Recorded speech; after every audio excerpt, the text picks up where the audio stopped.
He honua o iwi o Hawaii, nona ka poe o iwi o ka aina, o ia nā kanaka Hawaii. A ea kulanui me kela a hupua'a o Waiakea.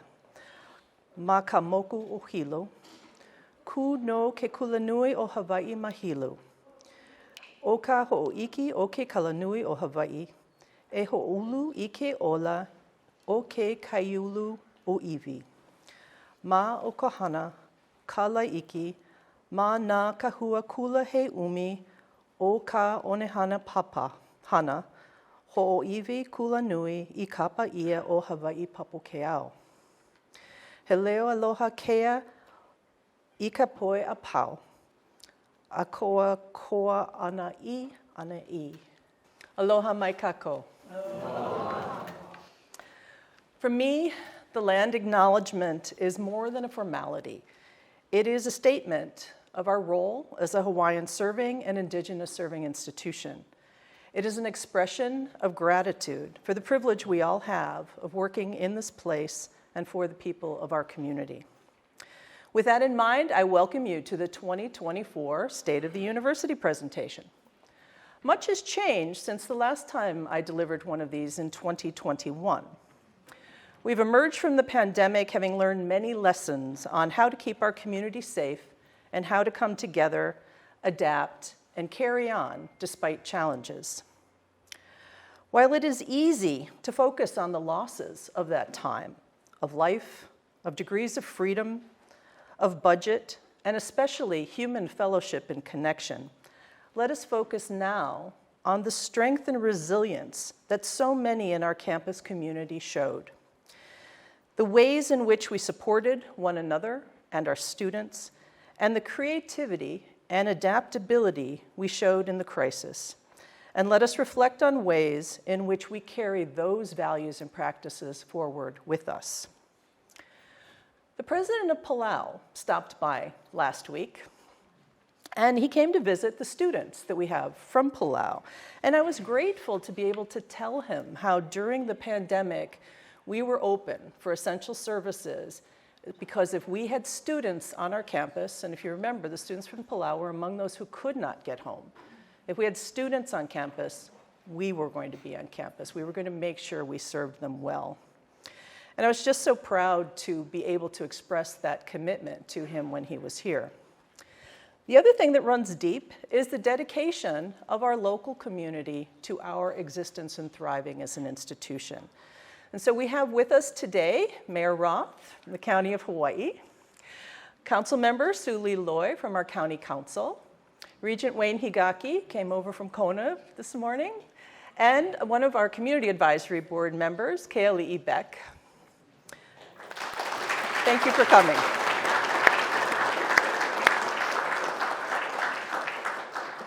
And I always tease Keali'i a little bit because I find he's both a community representative on the Community Advisory Board, but the real reason I asked him to join us, he was a parent of a student. And so getting that perspective in the room is always really important. We've been graduating students with bachelor's degrees for over 50 years now, and have been offering graduate level degrees for over 20. We've been merged with the community college. We've been divorced from the community college. And now we are re-entering a phase of collaboration with community college. Collaboration that goes beyond the sharing of space and articulation programs to really think about how we work together to best serve this island. Indeed, Interim Chancellor Kazama and I were asked to present together at the February Regents meeting. Through the very process of jointly preparing a presentation, we were able to uncover additional ways to partner, opening the door for a more robust relationship moving forward. And I'm really excited about the future with our relationship with the community college in order to, again, serve the whole island with the great things we have to offer. And here's a bit of information about that community we serve. The County of Hawaii represents just under 14% of the total state population, but our county has a greater percentage of Native Hawaiian Pacific Islander residents than the state as a whole. You'll notice that the traditional college age population here is a little lower than the state percentage, but those under 18 is a little higher, and I think that provides an opportunity for us moving forward.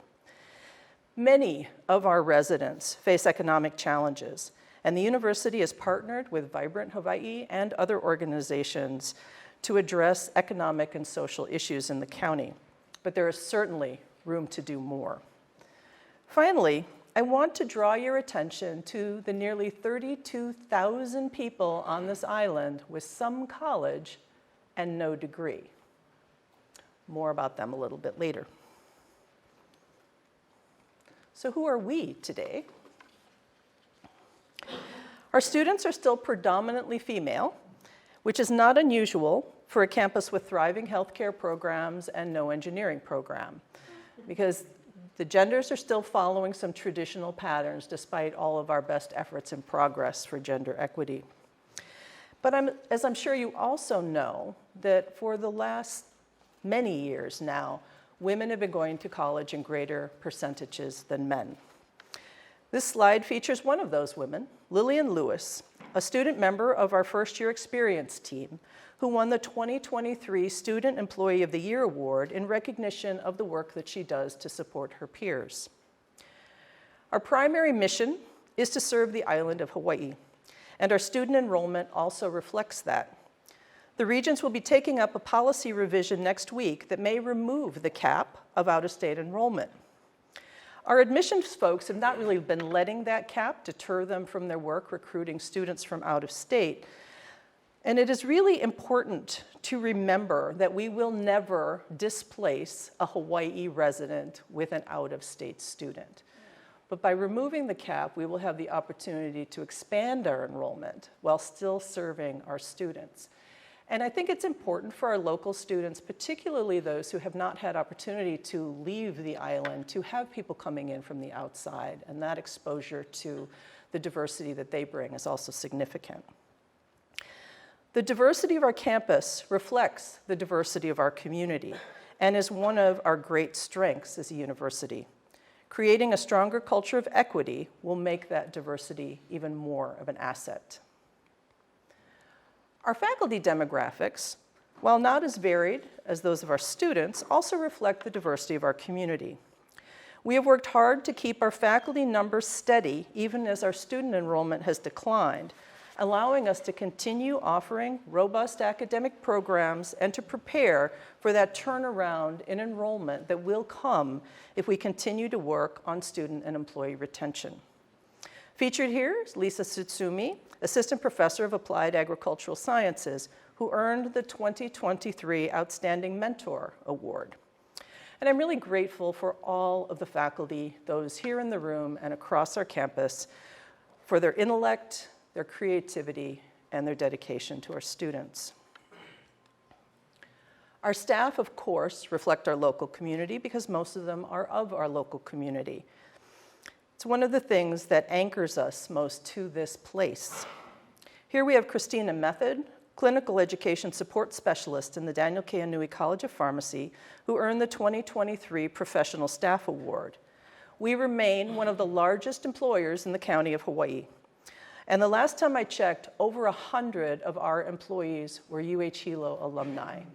These are people who really appreciated their time here and are here to help pay it forward to the next generations of students. I'm grateful for the service of all of our staff and the support they provide day in and day out to us all. Unless you've been hiding away from the world completely, you know that our enrollment has been on a downward trend for about a decade.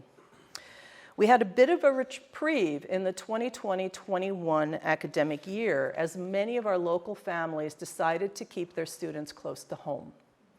And then we saw a dip again when things opened up a little bit and some of those students could go and study elsewhere.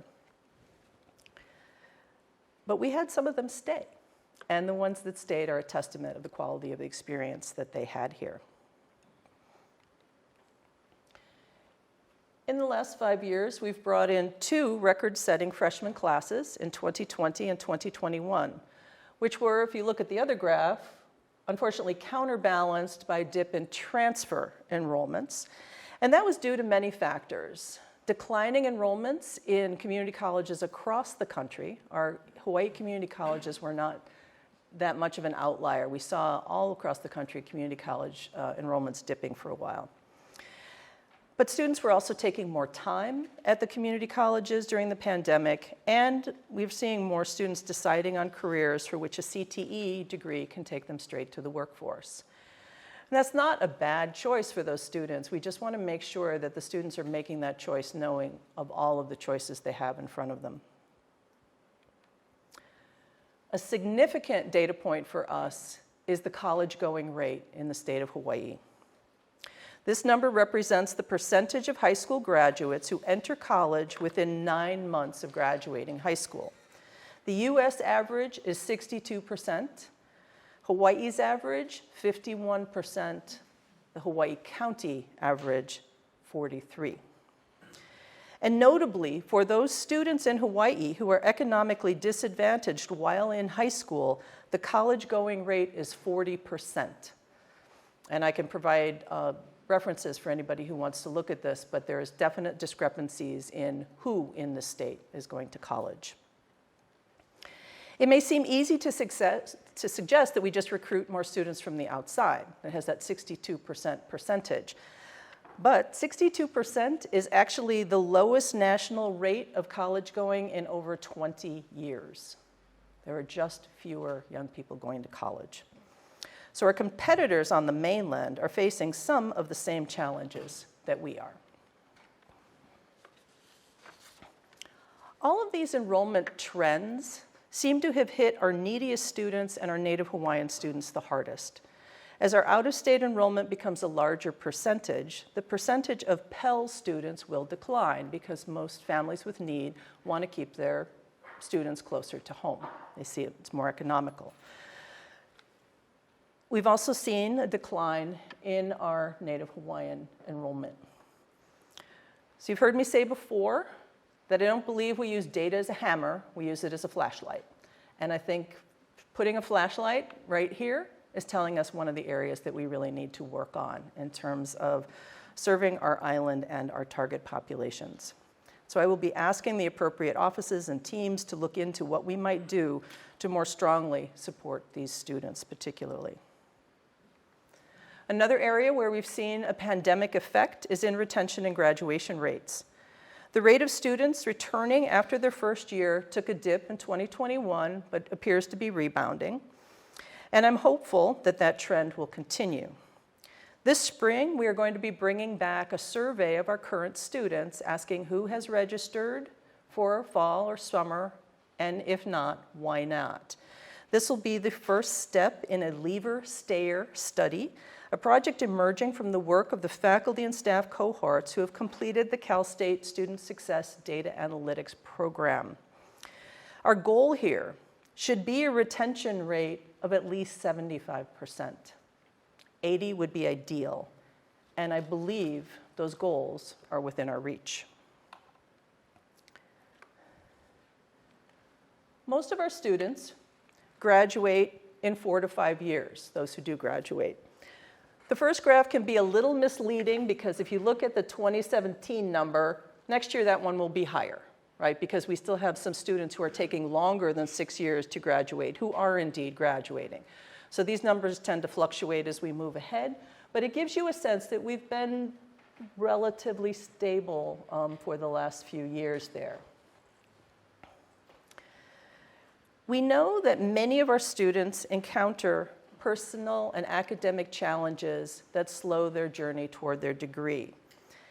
And that's okay. We help them overcome those obstacles. But we all know from years of research that the longer a student takes, the less likely they are to finish. So doing our best to keep students on track is really an important goal for us. Also reaching out to the students who've left us. Sometimes a student has an interruption in their life, and we want to make sure that they always know that they can come back to UH Hilo. We will help them get back on track and help them finish those degrees. Looking at how to support them while they are here is a consistent part of our campus-wide retention strategy. Departments, now armed with the Student Success Dashboard, can also be investigating any academic obstacles their students might be encountering. And I'd like to congratulate the department in the College of Natural and Health Sciences who are putting together retention plans based in part on the dashboards and other tools and resources we have on campus to really kind of think this through. The graduation rate graph shows our 4- and 6-year rates, and these are the national standards by which we are judged, is those two numbers. We know that historically, our out-of-state students graduate from UH Hilo at a rate about 10% less than our in-state students. Our study of who leaves and who stays, in conjunction with help from a strategic enrollment management firm, will help us track these trends and develop strategies for both recruitment and retention to gradually increase our enrollment. College enrollment is highly complex, including many variables, and we want to make sure that the things we're working on are the things that are truly going to make a difference. Okay, enough of the ikepili. Let's move away from the numbers for a bit. I know that for many of you, the stories behind the data are what really counts. And we never forget that each point on a graph represents a living, breathing human being. On our journey to become a better institution, we are guided not only by campus plans, but by the UH strategic imperatives, which were just approved by our board about a year ago. The UH System Strategic Plan has 4 imperatives, which you can see on the slide, and on each of which we are making significant progress. Imperative 1, fulfill our kuleana to Native Hawaiians in Hawaii. Long before this imperative was put into writing, UH Hilo understood this responsibility. In addition to the decades of work that Kahakaula o Ke'ilikolani has done in language revitalization and the decades of support for Hawaiian students that has been provided by Kipuka, and the excellent resource we have in the library in terms of our Native Hawaiian collection, we have launched a number of additional focused initiatives in the last few years. We have applied for and received Title III funds, which have enabled us to incorporate the Ka'au framework in much of what we do. We orient new faculty and staff through our Ho'okama Aina program that takes them about the island so they can learn about their new home. Our Kipuka staff and students provide cultural and language training through our Uluakea program. You should be looking for emails from Malo Dudois about upcoming offerings, and they do ask you to reserve a space in advance, but I think there's one this evening on Mele, so if you're interested, check it out. For some of our programs, we share kuleana with Hawaii Community College. Our Native Hawaiian Advisory Committees partner on Kipai Pai and protocol for special events and welcoming guests to our campus.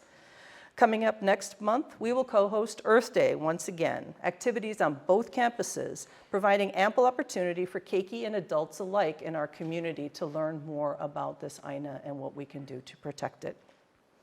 This event has been around for decades, but I'm really glad to see us going back to more in-person activities this year. New this year to the Hilo campus is expanding engagement with Merry Monarch. Merry Monarch, after all, is the largest Hilo event every year, and we have a bunch of programs going on from live watching of the video feed to educational programs at Imiloa and other things across the campus. There is a website that's connected to the Chancellor's page that will show you what these events are. And I'm really excited about engaging in this again because it really allows us to share with one another and our external community all the ways in which we honor and celebrate Hawaiian culture. For new students, we also have now the Kuleana and Community course. This course encourages students and instructors alike to develop and strengthen their contact and their connection with UH Hilo, our East Hawaii community, and Hawaii Island in general. Through the learning of place names, their stories and significance, along with Malama Aina and service learning activities, this course engages both students and faculty with our island environment. The importance of connecting students in meaningful ways to this place is an important factor in the Kuleana imperative. And I'm just really proud of the faculty and staff who developed this program, some of whom are here in the room with us today, and all of the people who've been trained to teach it, because it pulls the students together in a common relationship and a common relationship with our AINA. Imperative 2, develop successful students for a better future. Here we continue to make good progress in fulfilling our commitment to our students. Hale Pa'i'ai, the food pantry launched by Administrative Affairs before the pandemic, and a shout out to Brenda Hamane for all of the good work she did on that initiative, has now evolved into Hale Lako. Hale Lako functions as a hub for addressing food insecurity, hygiene insecurity, and also offers gently used clothing and other supplies for students in need. Donate or help if you can. We should also congratulate USA and our former student body president, Blue, for the fact that UH Hilo was the first UH campus to provide free menstrual products to our students, far ahead of the proposed legislative mandates. Another way in which UH Hilo leads the UH system. Inspired by all of the strategic planning documents and the student success discussion in the last few years, our 3 vice chancellors took it upon themselves to totally revamp the student success leadership team to create a working body that includes nearly 60 faculty and staff working together. They even sit together at events now. They kind of move as a team everywhere. Ka'i'i Ka Elevating Student Success, comprises 4 teams, or kime, each of which addresses one of the areas noted on the slide: enrollment, student engagement, student well-being, and workplace culture. These kime have been hard at work this semester, really concentrating on operationalizing our student-facing message that your journey is our focus. Our campus will soon see more information about this work on a dedicated website. We all recognize that we have an enrollment challenge, and the enrollment kime will concentrate on that issue. Student persistence to degree is enhanced by academic, professional, and personal engagement in meaningful activities, both in and out of class, and the engagement kime will address those. For a long time, it was assumed that because college-age students were adults, they didn't need any extra support. And I was curious, so I went out on the web and noticed that the Head Start program started in the US in 1965. Because we all recognized that 5-year-olds needed help with basic needs. It's only been pretty recently that we've realized that 20-year-olds need help with basic needs. And so our well-being kime will be focused on that area, not just basic needs, but general health and well-being. Finally, we cannot fulfill any of these kuleana we hold without being healthy ourselves. And our workplace culture kime focuses on faculty and staff and what we may do to make our workplaces healthier and more productive. We know that healthy relationships drive success for both students and employees. And the Vice Chancellors of Academic and Student Affairs are discussing how best to organize our academic and support services on campus to make the most of these relationships. Imperative 3, meet Hawaii's workforce needs today and tomorrow. Building on our academic portfolio, we have developed 3 new degree programs in the last few years: Aeronautical Sciences, Data Science, and a BA in Educational Studies, the last of which is going through the accreditation process now. I am excited about our data science students helping with campus and community data projects. Our aeronautical sciences students using drone technology to address issues across this island, to gather that data that we use. And of course, having expanded educational offerings to train the teachers that our island needs. In addition, we have a continuous improvement where we revise other academic programs to make sure they continue to be relevant. And I would particularly like to congratulate our Masters in Counseling Psychology faculty for their advocacy. They have worked with the Hawaii Island Fentanyl Task Force and have support from the county portion of the opioid settlement to enhance their program in the area of substance abuse. And they have called upon their partners to support our legislative ask for more positions so that we can enroll more students in this program and do more to address the crucial mental health needs of our state. In addition, we are partnering with Manoa to create a strong pathway for Hawaii Island students who wish to study engineering. They'll still need to complete their degree on Oahu, but they'll get a solid start here in our physics and astronomy program. And I see Shelby, who I know has been working really hard to figure out how we get the pathway to work on this. But it's coming along, so I'm very excited about that one too. Another enrollment and workforce initiative, still in its infancy, but moving along at a pretty brisk pace, is this notion of micro-credentials. So micro-credentials are small certifications that verify an individual's competence in a specific skill or set of skills. They allow students to attain proficiencies that can enhance a degree, be a step along the path to a degree, or in some cases substitute for a degree in the early stages of their education. The Faculty Congress will soon be sending out a survey to all faculty to see what interest and capacity we have to offer micro-credentials. And then we are going to be surveying Hawaii County businesses to see what needs that they have and do some matchmaking here between the services we can provide and what our employers need. And here's where I want you to remember those 32,000 residents with some college and no degree, because it could very well be that a micro-credential will fill their needs. So stay tuned on that one. Imperative 4, diversify Hawaii's economy through UH innovation and research. During our recent presentation to the Board of Regents, this was one of the most compelling slides.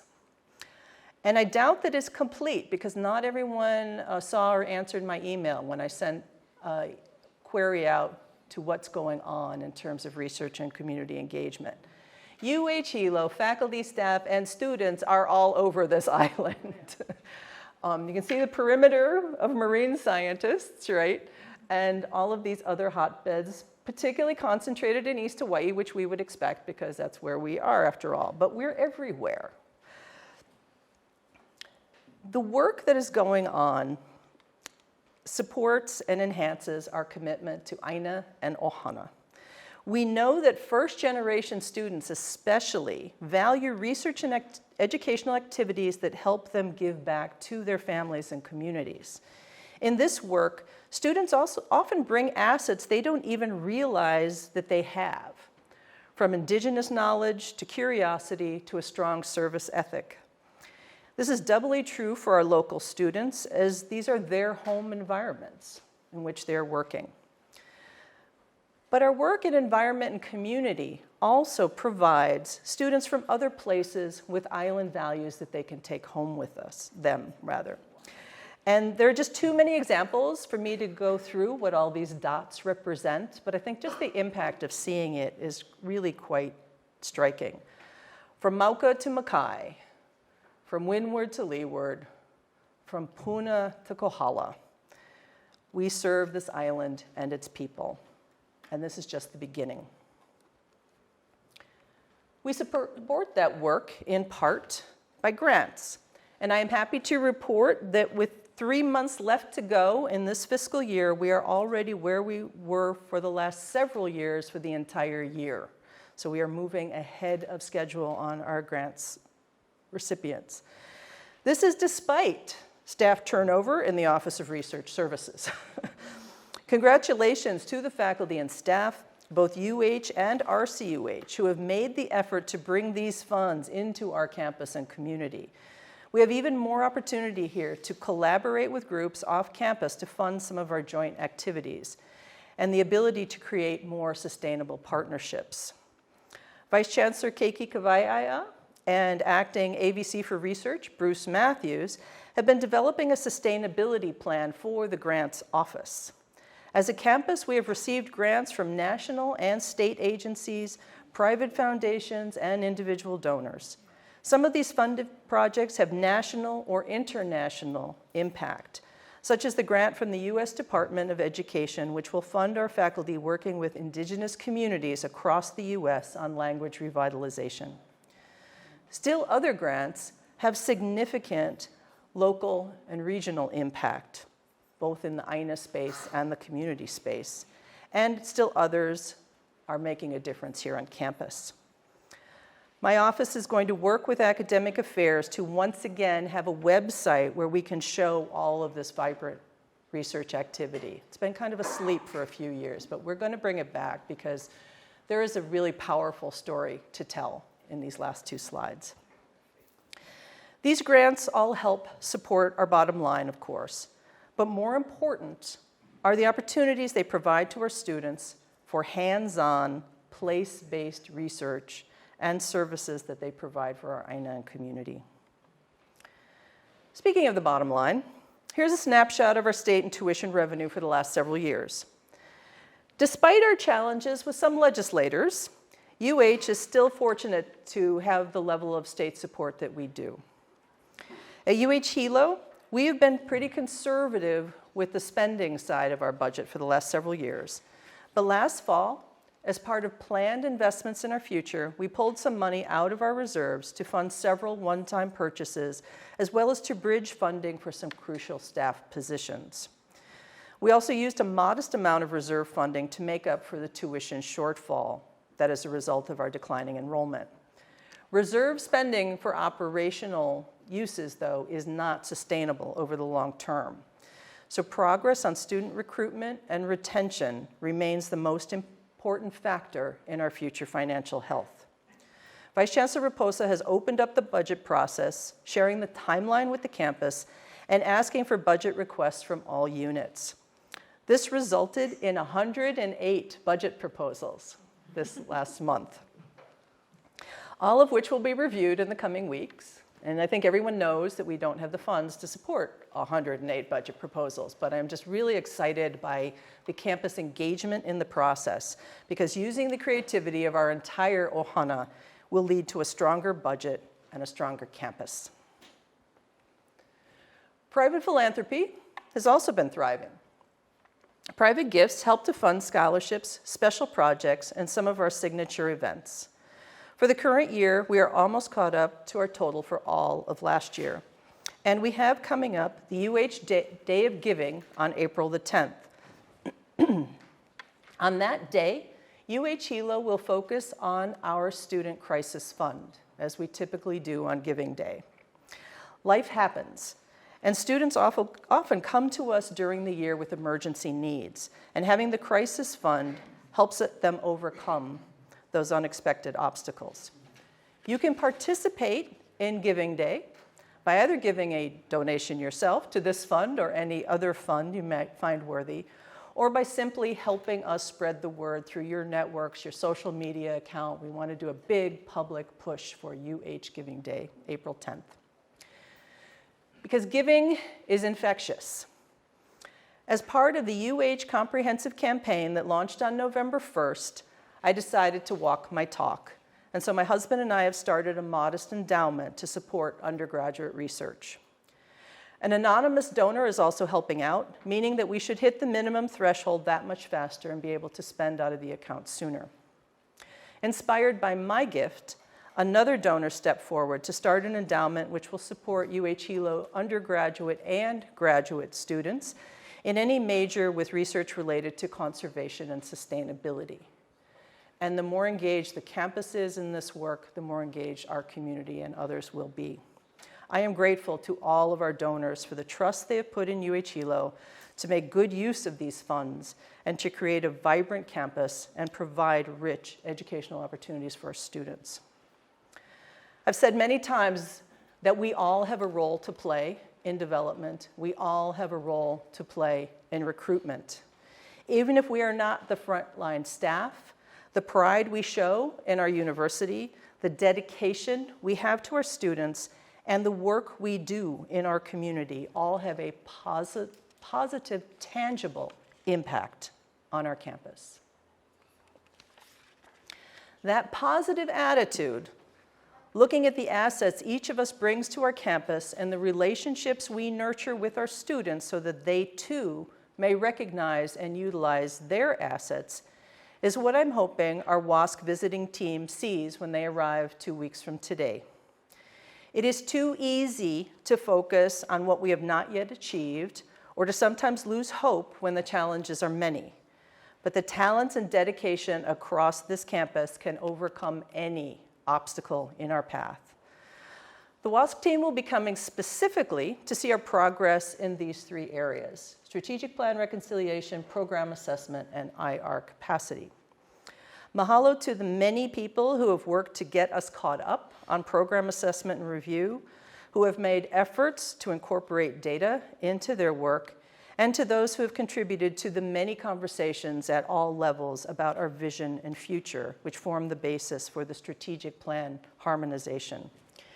Mahalo nui loa especially to Sari Loangfinith, who has been working tirelessly at this job as our accreditation liaison officer for a very long time.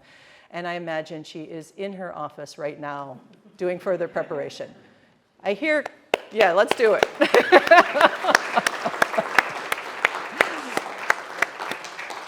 Keiki was over there subtly cheering Sari on. But of course, far beyond what WASC expects of us, we do what we do for one another, for our students, and for our island home. Our small yet diverse campus community contains riches of intellect, skill, training, and dedication. New advances in our fields and in how we communicate, operate, and learn come to us every year. What is special, though, about so much of the teaching, research, and service that UH Hilo does across the state, across the world, but especially here at home, however, is that it is done not only with rigor, but also with open minds and open hearts, combining the new ideas with the abundance of knowledge, experience, and aloha of our island and those we serve. We know that centuries of indigenous lived experience is important to what we understand about this place. We know that strength comes from working across diverse populations because no one source has all the answers. We know that a'ohe pau ka ike ka hala ho'okahi, one learns from many sources. As a campus, we understand and value the reciprocity between ourselves and our broader community. I approach my work here with humility, for there is always more to learn, and I hope all of you will continue to learn with me. But I also approach our work with pride in the labors of all of you and the impact that UH Hilo has had in our many decades here in this special place. Connecting, learning, life, and aloha is not just a slogan. It is our core activity. It is our promise to our students. It is our gratitude to our community. As challenging as this era is for higher education, we are fortunate to be able to be a part of shaping the future, especially the future of this place that we are privileged to call our home. Our campus sits on ceded lands, and as we reflect back on the land acknowledgement that I started with, we need to remember the debt we have to those who came before us on this land and on this campus. And we look ahead to the responsibility we hold to future generations that will come after us. We are not just the University of Hawaii at Hilo, but the University of Hilo and the University for Hilo and Hawaii Island. We can and we will continue to make our institution the university that our state needs us to be and that our island deserves us to be. I mua.